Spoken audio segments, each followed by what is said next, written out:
I'd like to apologise for coming in late. I've had another meeting, which has kind of been my life for the past 3 months. So first I'd like to have a bit of a talk on imperialism. The late Fred Hampton, a giant in the black liberation movement, said on capitalism that the answer to white capitalism can never be black capitalism.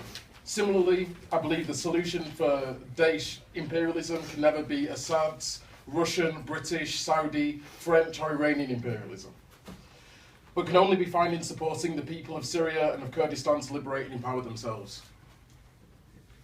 So who here remembers 2003? I do.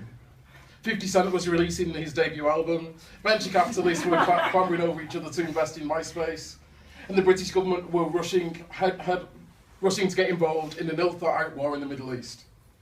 I remember personally marching, protesting, writing letters, doing stunts and generally organising with hundreds of thousands, if not millions of comrades in Manchester, in Edinburgh and in London, and observing the same thing happening across the country and indeed the world in the build-up to the Iraq War. We were warned that the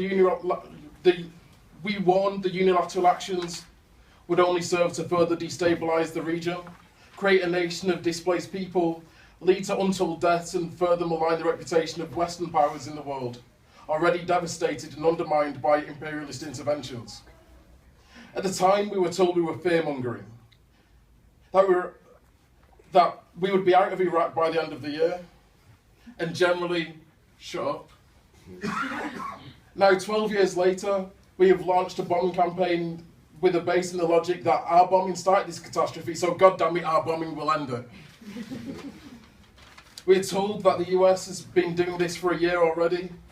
What will adding our bombs do to help this?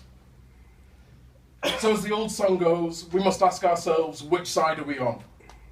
Airstrikes will generate millions of dollars for weapons manufacturers at the expense of the lives of thousands of innocent civilians. Are we on the side of faceless corporations or are we on the side of the people? Airstrikes will bomb residential areas, crushing communities whilst creating yet another refugee crisis. Are we on the side of ill-equipped refugee camps or are we on the side of homes? Today's airstrikes sow the seeds for tomorrow's insurgents. People who can say with some justification that when they were in their hour of need, our government refused to help them and instead rained hell from above. Are we on the side of perpetual war or are we on the side of peace? The government has recently spelled out quite clearly that the telltale signs of extremism in their new prevent strategy. These include becoming easily excitable, holding secret meetings with known undesirables, the refusal to listen to reason, and the advocacy of violence to suit one's political ends. With this in mind, I not only call for us to reject the proposed bombing in Syria, but the mass arrest of the entire parliamentary Tory party, using the counter-terrorism legislation.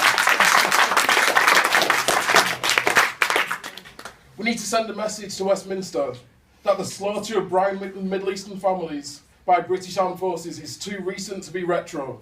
Imperialism is too much of a violation to be vintage, and the consequences are too horrific to be honourable.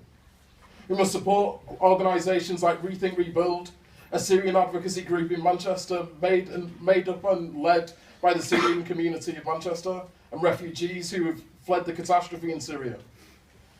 We must support organisations like the Friends of Kurdistan, and we must make sure that groups like these are at the forefront of leading the strategy with Syria. Now in 2015, no one believes 50 Cent is the future of hip-hop. MySpace is still an awful investment, and British aggression in the Middle East is still a terrible idea. Yeah.